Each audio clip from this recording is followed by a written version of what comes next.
El presidente Kuczynski tiene un gran objetivo, reducir la informalidad drásticamente en estos 5 años. Ese programa integral que lo lidera el MEF desde el punto de vista técnico, tributario, organizativo de la economía nacional, involucra claramente un tema de los derechos del trabajo y la legislación laboral.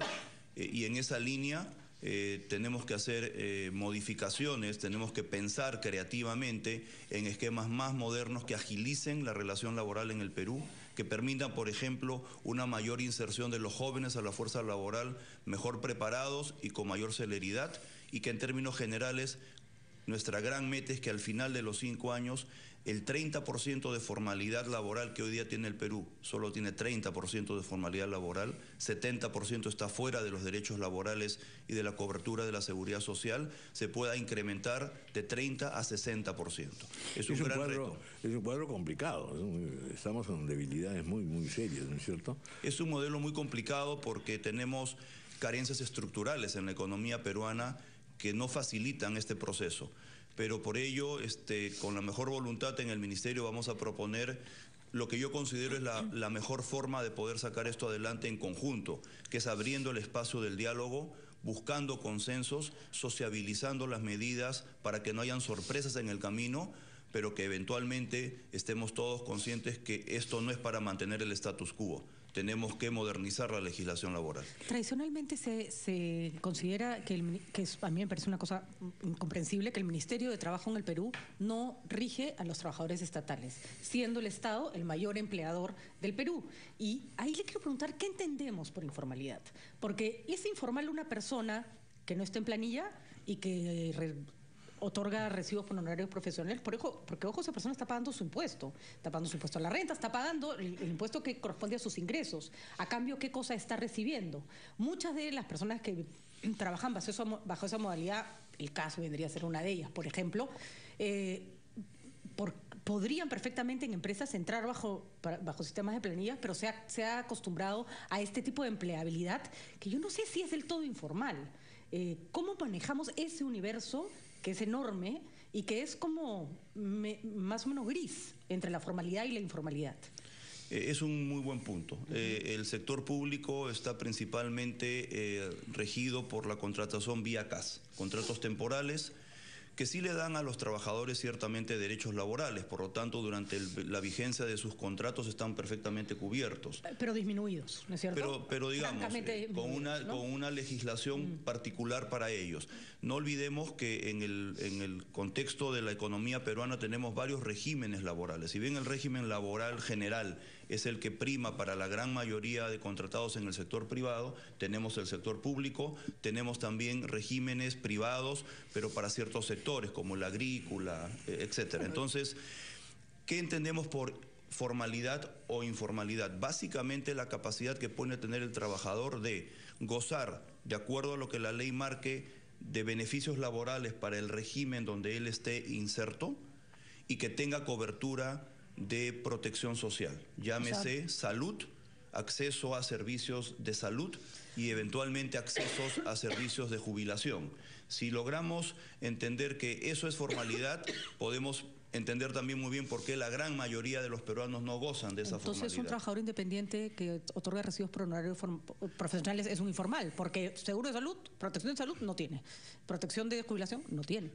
Es un caso muy particular, abarca a muchos peruanos.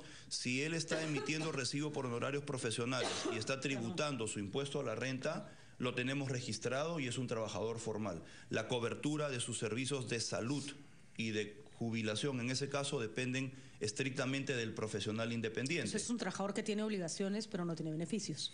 Se puede dar así una figura de ese tipo. Entonces, cuando hablamos de formalizar, ¿estamos apuntando a que crezca ese universo de trabajadores con obligaciones y sin beneficios, o estamos apuntando a que crezca un tipo de trabajador que tenga sus beneficios completos? Estamos hablando de beneficios completos, bajo determinados regímenes. Hay iniciativas en nuestro equipo de congresistas de Peruanos por el Cambio el congresista Gilbert Violeta lo ha planteado en su momento, de buscar la manera de que el profesional independiente que emite recibos por honorarios tenga también un tratamiento de cobertura social.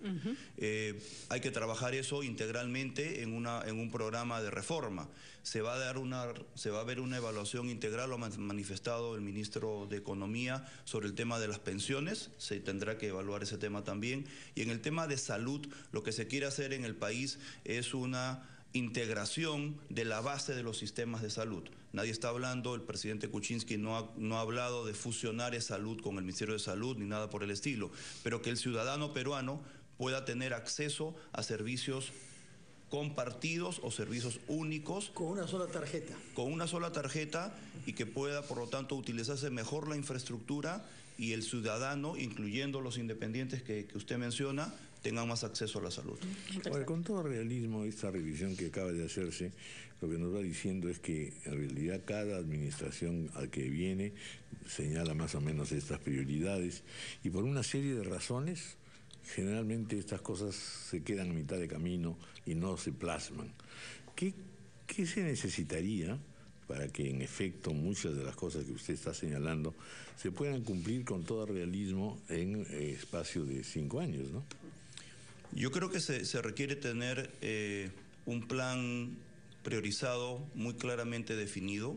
Creo que eso lo tiene el presidente Kuczynski. Una de sus principales propuestas al país ha sido el de la formalización económica en general, lo que conlleva también a la formalización laboral. Se están trabajando propuestas a través del Ministerio de Economía que van a incentivar tributaria y organizativamente a que esto ocurra. El Ministerio de Trabajo, por su parte, lo que tiene que hacer, don Raúl, creo yo, es tener la claridad del objetivo que se quiere lograr y trabajar por resultados para llegar a ese objetivo. El mecanismo, la herramienta tiene que ser el diálogo social. El tema laboral es un tema muy sensible, es un tema que involucra ideologías, que involucra servicio al ciudadano, que involucra poder resolver problemas básicos del día a día. Y dignidad también, ¿no? Sin duda, sin duda. Usted, Fernando, hay un tema muy importante. Vamos a tener que trabajar fuertemente para que el trabajo en el Perú también sea una fuente de inclusión social. Tenemos programas en el Ministerio de Trabajo incipientes, en algunos casos con un poco más de madurez, que vamos a potenciar para, por ejemplo, buscar erradicar la discriminación laboral para la mujer, buscar erradicar la discriminación laboral para los discapacitados, eliminar el trabajo infantil. Hay trabajo forzoso en el Perú, hay zonas en la Amazonía, en Madre de Dios, en donde hay trabajo forzoso. Eso en el siglo XXI es imposible de aceptar. Vuelvo a insistir en el tema de los plazos. ¿Tienen ustedes más o menos una periodificación de por dónde van a avanzar, cómo van a avanzar? Y además de esto, ¿cuánto más intensamente van a conversar también con los empleadores, con el sector privado? Empiezo por la segunda pregunta, don Raúl. El diálogo con el sector privado es constante y permanente.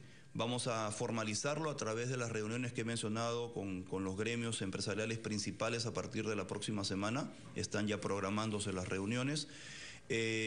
Los entendimientos que tiene el sector privado sobre la problemática laboral son más o menos conocidas, y lo que tenemos que hacer nosotros es, a través del Consejo Nacional del Trabajo, a través de este diálogo que viene de larga data y que hay que fortalecer nuevamente, viene de larga data, pero generalmente tiene pues sus desigualdades y sus parálisis. Sin duda, pero también tenemos que... Por falta justamente de poder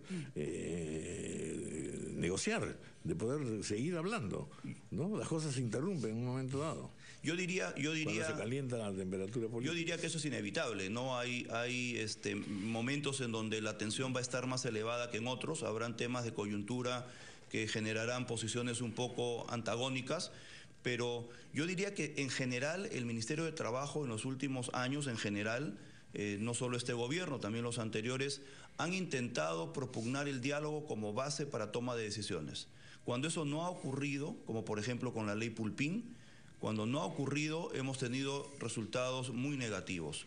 buenas intenciones que se quedan totalmente frustradas a través de legislación que no es la adecuada y que al no haber sido sociabilizada en el seno del Consejo de Trabajo y en otras instancias del gobierno y de la opinión pública, terminan siendo desbaratadas. Eso no puede ocurrir. Entonces, los plazos, regresando a su primera pregunta, los plazos son exigentes. El primer tema que tenemos que comenzar a trabajar en el Ministerio es restaurar el diálogo, fortalecer la composición del Consejo Nacional del Trabajo, establecer prioridades que serán presentadas en las primeras sesiones del Consejo, entender que el Consejo tiene tareas que están en sus estatutos, en sus bases, que tienen que ser respetadas y potenciadas, como por ejemplo todo su relacionamiento con el sueldo mínimo vital, la remuneración mínima vital. La base constitutiva del Consejo Nacional del Trabajo establece que es allí, en ese seno, donde esa situación se tiene que evaluar y se tiene que proponer al Ejecutivo lo que corresponda. Eso lo tenemos que trabajar. Se hicieron trabajos iniciales, se avanzó hasta cierto punto y por la coyuntura política de cierre del gobierno anterior, eso se frustró. Tenemos que retomarlo. Los plazos son exigentes, pero evidentemente la formalización laboral también tiene mucho que ver con la formalización de la economía y ahí tenemos que trabajar de la mano, insertados en el equipo multisectorial que lidera el MEF. Vamos a hacer una pausa y continuamos. Gracias.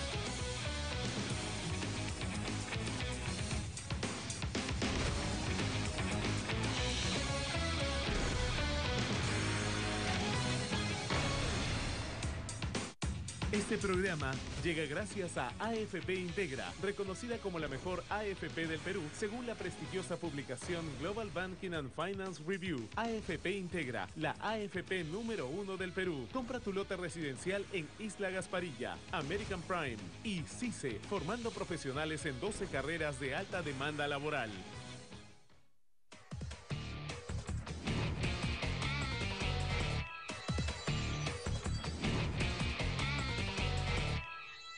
Tenemos que ahorrar para la inicial de un depa ya. Raúl tiene un plan. No puedo más. No puedes más. Vivir aquí. Tienes que ahorrar. A un depa propio me tengo que ir. Pero para poder lograrlo, primero tienes que ahorrar. En el BCP tenemos los productos para ahorrar y hacer que tus planes vean la luz. En tus planes contigo, BCP. Cada semana en Global 3000. ¿Cuál es la realidad en la actualidad? Una enorme tarea para toda la sociedad. Conoce un nuevo punto de vista sobre la comunidad internacional que todos compartimos. Es hora de poner en entredicho los estereotipos. Global 3000, el magazine de la globalización. Los fines de semana en RPP TV.